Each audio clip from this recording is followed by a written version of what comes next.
বৈরী বাতাসে লাগাম ধরার শপথ নিয়েছে যারা, জীবনের কোনো প্রাপ্তি হারিয়ে ব্যথিত নয় কো তারা। বৈরী বাতাসে লাগাম ধরার শপথ নিয়েছে যারা, জীবনের কোনো প্রাপ্তি হারিয়ে ব্যথিত নয় কো তারা।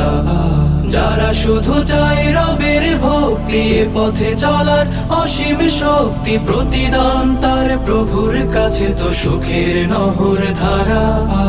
বৈরী বাতাসে লাগাম ধরার শপথ নিয়েছে যারা, জীবনের কোনো প্রাপ্তি হারিয়ে ব্যথিত নয় কো তারা।